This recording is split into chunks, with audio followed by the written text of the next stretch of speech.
یعنی جمعہ کی فرض نماز پڑھ لیتا ہے، اس کے اور آنے والے جمعہ تک اور ایکسٹرا 2 یا 3 دن تک اس کے لیے کیا ہے، اللہ تبارک تعالیٰ تمام گناہوں کو معاف فرما دے۔ کہیے سبحان اللہ۔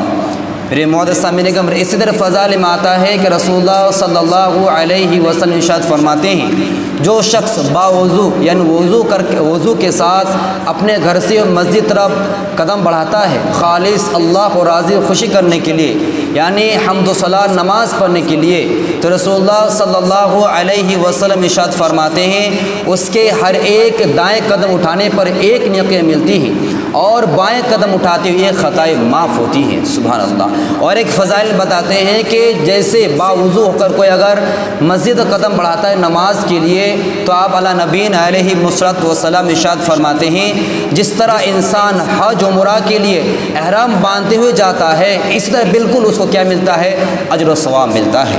اللہ تبارک تعالیٰ ہمیں اور آپ کو ان فضائل پر عمل کی توفیق عطا فرمائیں۔ میرے معزز سامعین کرام، پچھلے جمعہ میں کچھ باتیں ہوئی تھیں اور کچھ باتیں رہ چکی تھیں، اسی ضمن میں کچھ باتیں آج عرض کروں گا، اس کے بعد انشاءاللہ تعالی اللہ نے توفیق دیا تو حالت حاضرہ پر کچھ بات رکھوں گا۔ میرے معزز سامعین کرام، اللہ تبارک تعالی قرآن ارشاد فرماتے ہیں للہ ملک السماوات والارض یخلق ما یشاء یہب لمن یشاء اناثا ویہب لمن یشاء الذکور۔ اللہ تبارک تعالیٰ قرآن پاک میں سورہ شعراء آیت نمبر 48 اور 49 میں ارشاد فرماتے ہیں للہ ملک السماوات والارض، زمینوں میں اور آسمانوں میں تمام بادشاہت اور تمام سلطنت اللہ تبارک تعالیٰ کی ہے۔ یخلق ما یشاء، جس کو جیسا چاہتا ہے اللہ تبارک تعالیٰ پیدا فرماتا ہے، اور آگے فرماتے ہیں یہب لمن یشاء اناثا، اور فرماتے ہیں اللہ تبارک ارشاد فرماتے ہیں اللہ جس کو چاہتا ہے بیٹا عطا فرماتا ہے، یہب لمن یشاء الذکور، اور جس کو چاہتا ہے اللہ تبارک تعالیٰ کیا کہ بیٹی عطا فرماتا ہے۔ اور آگے آیت نمبر 49 پر 49 آیت پر اللہ تعالیٰ ارشاد فرماتے ہیں کہ اللہ تبارک تعالیٰ جس کو چاہتا ہے دونوں عطا فرماتا ہے، بیٹا بھی دیتا ہے اور بیٹی بھی دیتا ہے، اور آگے آیت میں فرماتے ہیں جس کو چاہتا ہے بانجھ رکھ دیتا ہے۔ میرے معزز سامعین کرام، یہ اللہ تبارک قدرت و طاقت ہے، اس کی قبضیت ہے، جس اللہ تبارک جس کو چاہتا ہے اولاد کی دولت سے مالا مال فرماتا ہے، اور جس کو چاہتا ہے ڈبل دیتا ہے، جس کو چاہتا ہے بالکل نیل کر دیتا ہے۔ یہ اللہ تبارک تعالیٰ قدرت قبضے میں ہے، لیکن آج ہمارا معاشرہ، آج ہمارا سوسائٹی، آج ہمارا دیندارہ گھرانہ اتنی نیچ پہنچ چکے ہیں، ہم اتنے دین سے غافل ہو چکے ہیں، اتنے دین سے دور ہو چکے ہیں، جس ماں بہن کیا ہوتا ہے اولاد سے محروم ہو جاتی ہے، جس کا اولاد نہیں ہوتا ہے اس کو ہم کیا کرتے برے بھلے لقب سے پکارتے ہیں، حالانکہ اولاد کی طاقت خود انسان کے بس کی بات نہیں ہے، انسان کی بس کی بات نہیں ہے۔ رسول اللہ صلی اللہ علیہ وسلم کے خدمت میں بھی عائشہ رضی اللہ عنہ نے شکایت کی بچے کو گڑیا لے کے کھیلنا چاہیے خواہش ظاہر کے بچے سے، تو رسول اللہ صلی اللہ علیہ وسلم نے کیا فرمائے، چل جاؤ فلانا مزار پر جا کر سجدہ ٹیک دو، لے لو بچے، چل فلانا مزار میں کیا منتیں مانگ لو، ڈیک چڑھا دو، بچے لے لو۔ نہیں، قسم خدا کی، رسول اللہ صلی اللہ علیہ وسلم نے ارشاد فرمایا یہ عائشہ اولاد دینا میرے بس کی بات نہیں ہے، یہ اللہ تبارک تعالیٰ قدرت ہے۔ لیکن آج ہم دیکھیں کیا کرتے ہیں، اپنے ایمان کو بگاڑ دیتے ہیں، یہ شرک ہے۔ اللہ کے علاوہ کسی سے اولاد مانگنا، اللہ کے علاوہ کسی دکھ سنانا، اللہ کے علاوہ کسی مشکل کشا سمجھنا، اللہ کے علاوہ بیماری کا شفا یاب سمجھنا، یہ شرک ہے۔ یہ شرک کیا ہوگا، سیدھا جہنم لے جائے گا۔ میرے معزز سامعین کرام، آج ایسا دور آ چکا ہے، بہت نازک حالت آ چکے ہیں، آج بہت برا بلا کہا جاتا ہے، اور جس کو اولاد دیا جاتا ہے وہ کیا کرتا ہے، اور پرسن ذریعہ کیا کرتا ہے، ختم کر دیتا ہے۔ اس کے بارے قرآن خود فرماتا ہے لا تقتل اولادهم خشیۃ الاملاق نحن نرزقهم وإياكم ان قتلهم كان خطأ كبيرا۔ اللہ تعالیٰ قرآن کیا فرماتا ہے، لا تقتل اولادکم، لا تقتل اولادکم، اپنے اولاد کو قتل نہ کرو، کس لیے، بھوک کی وجہ سے، کھانے پینے کے لیے، اس خوف سے اپنے اولاد قتل نہ کرو۔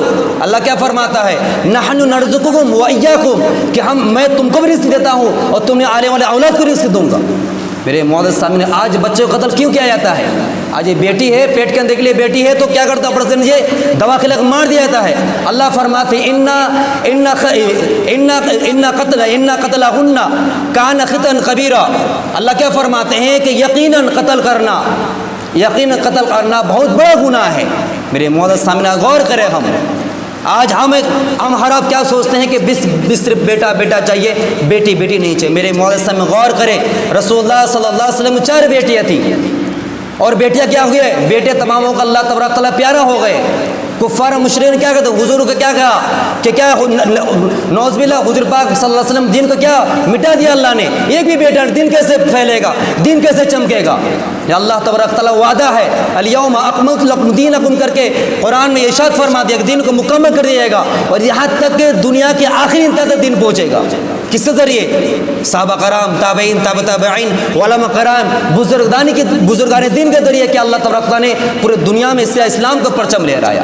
میرے محترم کہنے کا مقصد یہ ہے کہ بیٹا جیسے اللہ کی نعمت ہے، بیٹی بھی اس طرح اللہ کی نعمت ہے، لیکن جس طرح پیٹ کے اندر کچلا جاتا ہے، مارا جاتا ہے، اس طرح زندہ آنے کے بعد اسے کچلا جا رہا ہے۔ آج ایک بار شکایت کر رہے تھے، میسج کر رہے تھے ایک خاتون کہ والد صاحب بیٹے کو حق دے رہے مکمل، لیکن میرا حق مجھے کیا کر رہے ہیں؟ حق نہیں دے رہے ہیں۔ یاد رکھیے قرآن کا بالکل اٹل فیصلہ ہے، بیٹا کا ہو یا بیٹی ہو، دونوں کا والدین کے مال و دولت میں، صاف بات میں کہا جائے تو باپ کے مال و دولت میں، وراثت میں جس طرح بیٹے کا حق ہے، اس طرح بیٹی کا بھی بالکل حق ہے، لیکن فرق اتنا ہے قرآن نے بیٹے کو ڈبل کہا، ڈبل حصہ دینے کے لیے، اور بیٹی کو سنگل حصہ دینے کے لیے کہا۔ لیکن آج دکھایا جاتا ہے بیٹی کی شادی ہو گئی، شادی میں جو جہیز دیا، جو باراتی کھلائیں، جو کہ اسی میں کیا کریں ایڈ کر دیتے ہیں، نہیں نہیں نہیں نہیں، اس کے لیے شریعت نہیں کہا، یہ آپ کے لیے، یہ ہمارا کیا نوست ہے، جب ہم نے جہیز جتنا لانا دی چیز کو ہم نے اپنے درمیان کیا کہ ایجاد کر دیا، پیدا کی ہے۔ تو سب سے اہم چیز ہے بیٹے کا جس طرح حق ہے بیٹی کو اس طرح حق دینا ہے۔ اس میں کیا جس طرح یہاں تک بتایا جاتا ہے حدیث میں کہ اگر تم بوسہ دیتے ہو بیٹے کو تو اسی طرح محبت پیار محبت سے بیٹی کو بوسہ دو، لیکن دیہر بیٹے کو کہاں آگے میں بیٹھا ہے، بیٹے کو کیا گاڑی سے اتار دیا جاتا ہے۔ یہ ناانصافی ہے، بہت بڑی غلط چیز ہے۔ حالانکہ دکھا جاتا ہے اللہ نہ کرے اللہ سب کے بچوں کو اپنے والدین خدمت کی توفیق دے، بیٹی زیادہ والدین سے محبت کرتی ہے، پیار محبت کرتی ہے بالمقابل بیٹے کے، لیکن آج زیادہ ترجیح، زیادہ فوکس بیٹوں پر ہے، بیٹے کو کوئی توجہ نہیں ہے۔ اسی لیے کہنے کا مقصد یہ ہے کہ زندگی چند لمحہ کی زندگی ہے، اس زندگی میں سب سے اہم چیز کیا ہے؟ یہ محبت و پیار ہے۔ آج ہمارے جو کچلا جا رہے ہیں مسلمان، آج ہم دیکھیں مسجدوں کیا ہے، مندر بنانے کی ناپاک کوشش کی جاتی ہے، وہاں پر فوارہ کی جگہ پر کیا کرتے ہیں، وہاں پر اپنے دھرم کے اعتبار سے ایک سبلنگ بنا دیے جاتے ہیں، خامخواہ گڑھ کر مسجدوں کو کیا کرنے کے لیے مندر بنانے کے تیار ہے۔ اذان پر پابندی لگ چکی ہے، حجاب پر پابندی لگ چکی ہے، قرآن پابند لگنے کی ناپاک کوشش کی تھی، اللہ تبارک تعالیٰ محفوظ و وعدہ کیا تھا، محفوظ کر دیا، اور کیا ہوا؟ اللہ نہ کرے CAB NRC پر قانون لاگو ہونے والا ہے، اور بھی بہت سے آئیں گے۔ ہم بے فکر سوئے رہیں، ہر محبت پیار اور محبت کو اٹھا دے، انصاف پسند کو اٹھا دے، ناانصافی کو اپنے جیب میں رکھ لیں، جھوٹ کو اپنے جیب میں رکھ لیں، اور دھوکہ دہی کو تو اپنا کیا ہے، اپنا فرض بنا لیں، اور مسجد کو ویران کر کے تالا لگا کر امام سے گھر بھیج دیں۔ میرے معزز سامنے کرام، قرآن کیا کہتا ہے؟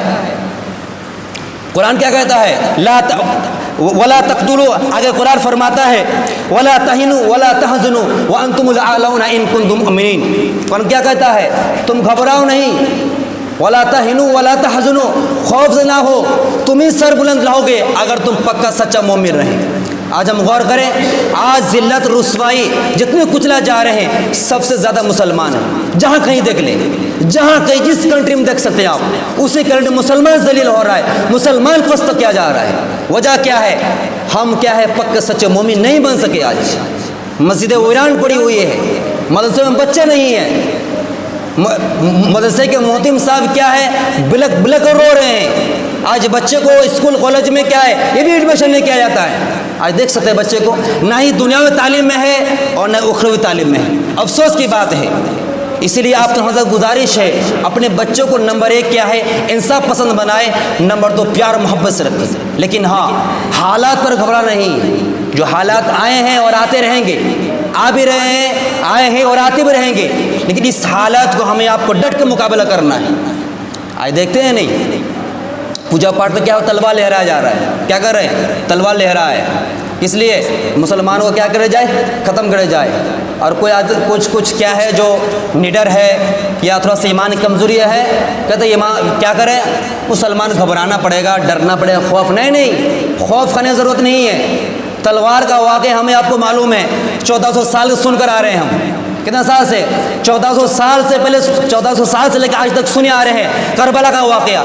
ہمیں تلوار سے ڈرنے کی ضرورت نہیں ہے۔ ان کیڑے مکوڑوں کا ایک برساتی کیڑا ہے، اس کے دکھانے سے، اس کے خوف ڈرنے کی ضرورت نہیں ہے، بس صرف ہمیں ڈرنا ہے، اللہ سے ڈرنا ہے، اور مکمل زندگی رسول اللہ صلی اللہ علیہ وسلم کی زندگی، رسول اللہ صلی اللہ علیہ وسلم کے طرز عمل زندگی گزارنا ہے۔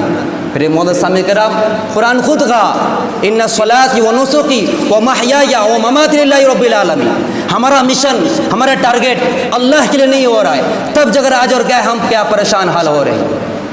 حالانکہ ہم اور آپ پریشانی تو نہیں ہونی چاہیے، مگر کب نہیں ہونی چاہیے؟ جب ہمارا ہر اعمال، یہاں تک کہ بچوں کو اگر کیا کریں گے، بوسہ دے رہے ہیں، اللہ کے لیے بوسہ دے، قسم خدا وہی ہمارے لیے کی ہے۔ سب سے زیادہ محبت کا حق کون ہے؟ اپنی والدہ ہے، اپنی امی جان ہے، اپنے والد محترم ہے، سب سے محبت قابل ہے۔ حضور فرماتے ہیں کوئی اگر اپنی والدہ سے محبت نظر ایک دفعہ دیکھتا ہے، اس کا حج عمرہ کا ثواب ملتا ہے، کہیں سبحان اللہ۔ میرے معزز سامعین کرام، تو میرے کہنے کا مقصد جو قرآن آیت میں نے پڑھا، ان صلاتی و نسکی و محیای و مماتی للہ رب العالمین، اللہ تعالیٰ کیا فرماتے ہیں؟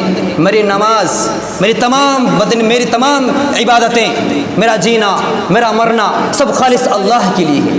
میرے معزز سامعین کرام، کبھی ہوا ہم کسی بچے سے پیار محبت کی اللہ کے لیے کیے، کسی کو صدقہ خیرات کی اللہ کے لیے کیے، خاص کر جو فرض نماز ہے یہ بھی اللہ کے لیے نہیں ہو رہا ہے، مشکل سے ہو رہا ہے۔ میرے معزز سامعین کرام، کہنے کا مقصد بات بہت زیادہ ہے، یہ کہنے کا مقصد ہے کہ ہمارا سب سے پہلے واحد مشن ہونا چاہیے، کوئی بھی کام